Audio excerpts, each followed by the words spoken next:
all, reject none. It teaches us be inclusive, be open, be one. Wherever we get this kind of message, means that is ashram, means home to all. Ashram è una casa di tutti, che non riguarda la religione, non riguarda il colore, non riguarda la casta, non riguarda. È un posto di riunione dove tutti noi riuniamo per conoscere se stesso o being one, be one, do good, be good, be one. È il concetto di pensare bene, fare bene e stare unici, stare tutti insieme. Noi siamo tutti uguali, tutti noi abbiamo lo stesso divino all'interno, ognuno chiama con un nome diverso, il Dio è unico. Ashram è il luogo dove tutti noi impariamo di essere, cioè un mondo, una casa che abbraccia tutti quanti senza discriminazione, senza distinzione. Coming to ashram means coming to this center means finding your own center, no matter which religion you come from. Finding your own center, staying connected. That's why people come from many paths, many traditions, many schools of thoughts. But we are not here to convert them. We are not here to change their religions. We are not here to change their beliefs. We are here that if you come, be here, be in this beautiful atmosphere, be in this spiritual ambience. Being here means being more firm, being more grounded, being more anchored. And when you leave, if you are a Christian, you become a better Christian. If you are a Jewish, you become a better Jew. If you are a Muslim, become a better Muslim. If you are a Hindu, become a better Hindu. And above that, ashram messages, become a better human being, become a better person. Stronger in faith. Yes. Last time I came here, but let me say the first time I came to India, I had no eyes. The second time I was completely blind, but I had eyes. Maybe next time I will start looking around. I don't know how many times I have to come to India to open completely my eyes.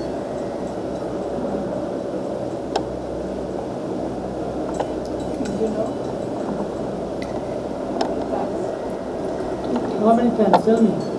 No, How many times? No, you tell me how many times you need. You told me now. something last time, Yes. which I kept closer. I remember that Sadhvi said probably the same thing I said before. She asked, how long must I wait for this day? And you retorted, maybe in one life, maybe in 10 years, maybe in 1 year, maybe more. Maybe now. Maybe not. Maybe now. Why to wait? If I have to make the decision, if I am the one who has to be choose, and we are choosy anyway, in many ways, in many things, but why not to choose this now? Now, or 1 week before the grave, or maybe after you're gone. This choice is yours. I like very much to come again. Thank you.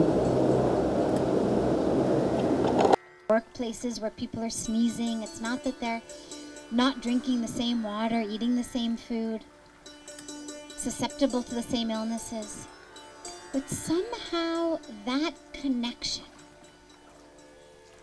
is serving as this spiritual inoculation, literally.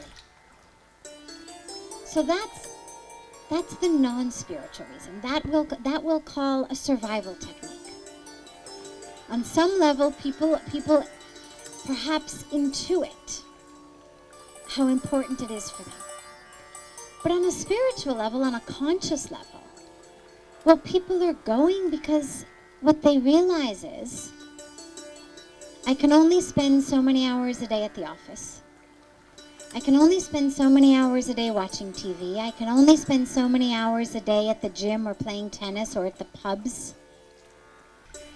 And those extra hours aren't giving me anything more. It's not like in an extra few hours at the office, I'm somehow going to accomplish something more. We think we will. Just finish this, just finish that, just do this. This one is going to make it happen. Never happens. There's never an end. You could work 7 days a week, 24 hours a day. And until and unless you draw the line, it'll never be drawn. It's never enough. You could eat, you could sleep, you could watch TV, you could dance. It's never enough to give us what we really need. And so people are realizing that there's something my life is missing.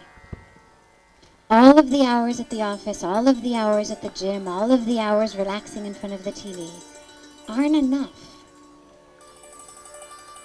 to make my life actually feel complete. We need a connection in life. We don't need just a comfortable bed, food on the plate, clothes on our bodies. We need a deep, deep connection. And that connection, tragically, we look for it in the people around us. We think, I'm going to get it from him, I'm going to get it from her. It never happens. Nobody's ever there. Nobody's able to connect with us in the way we need.